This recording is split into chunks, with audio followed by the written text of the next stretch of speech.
సంఖ్యాకాండము 23 అధ్యాయము. అప్పుడు బిలాము, ఇక్కడ నేను బలి అర్పించుటకు 7 బలిపీఠములను కట్టించి ఇక్కడ 7 కోడెలను 7 పొట్టేళ్లను సిద్ధపరచుము అని బాలాకుతో చెప్పెను.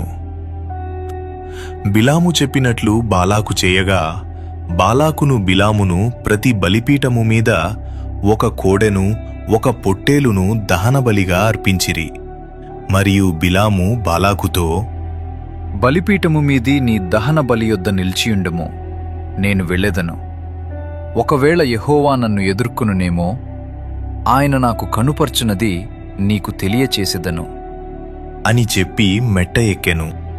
దేవుడు బిలాముకు ప్రత్యక్షము కాగా అతడు, నేను 7 బలిపీఠములను సిద్ధపరిచి ప్రతిదాని మీదనూ 1 కోడెను 1 పొట్టేలును అర్పించితిని అని ఆయనతో చెప్పగా, యెహోవా ఒక మాట బిలాము నోట ఉంచి, నీవు బాలాకు నొద్దకు తిరిగి వెళ్ళి ఇట్లు చెప్పుము అనెను. అతడు బాలాకు నొద్దకు తిరిగి వెళ్ళినప్పుడు అతడు మోయాబు అధికారులందరితో తన దహనబలి యొద్ద నిలిచియుండెను. అప్పుడు బిలాము ఉపమాన రీతిగా ఇట్లనెను. అరాము నుండి బాలాకు, తూర్పు పర్వతముల నుండి మోయాబు రాజు నన్ను రప్పించి, రమ్ము, నా నిమిత్తము యాకోబును శపింపుము, రమ్ము, ఇశ్రాయేలును భయపెట్టవలెను అనెను. ఏమని శపింపగలను? దేవుడు శపింపలేదే. ఏమని భయపెట్టగలను? దేవుడు భయపెట్టలేదే. మెట్టల శిఖరము నుండి అతని చూచుచున్నాను, కొండల నుండి అతని కనుగొనుచున్నాను. ఇదిగో, ఆ జనము ఒంటిగా నివసించును, జనములలో లెక్కింపబడరు. యాకోబు రేణువులను ఎవరు లెక్కించెదరు? ఇశ్రాయేలు 4వ పాలును ఎవరు లెక్కపెట్టగలరు? నీతిమంతుల మరణము వంటి మరణము నాకు లభించునుగాక, నా అంత్యదశ వారి అంతము వంటి దగునుగాక అనెను. అంతట బాలాకు బిలాముతో, నీవు నాకేమి చేసితివి? నా శత్రువులను శపించుటకు నిన్ను రప్పించితిని, అయితే నీవు వారిని పూర్తిగా దీవించితివి అనెను. అందుకతడు, యెహోవా నా నోట ఉంచిన దాని నేను శ్రద్ధగా పలుకవద్దా అని ఉత్తరమిచ్చెను. అప్పుడు బాలాకు, దయచేసి నాతో కూడా మరి ఒక చోటికి రమ్ము, అక్కడ నుండి వారిని చూడవచ్చును, వారి చివర మాత్రమే కనబడును గాని వారందరూ నీకు కనబడరు. అక్కడ నుండి నా నిమిత్తము వారిని శపింపవలెను అని అతనితో చెప్పి, పిస్గా కొననున్న కావలివారి పొలమునకు అతని తోడుకొనిపోయి 7 బలిపీఠములను కట్టించి ప్రతి బలిపీఠము మీద 1 కోడెను 1 పొట్టేలును అర్పించెను.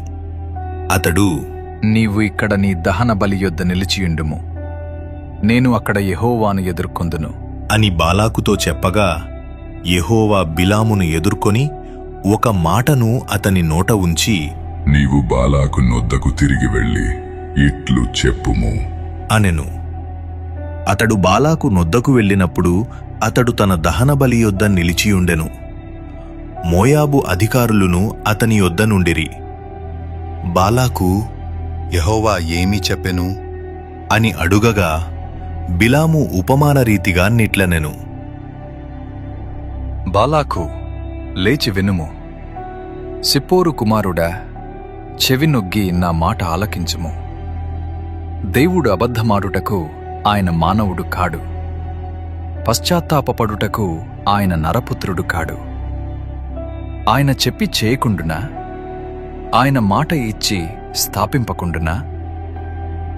ఇదిగో, దీవించుమని నాకు సెలవాయెను, ఆయన దీవించెను, నేను దాని మార్చలేను.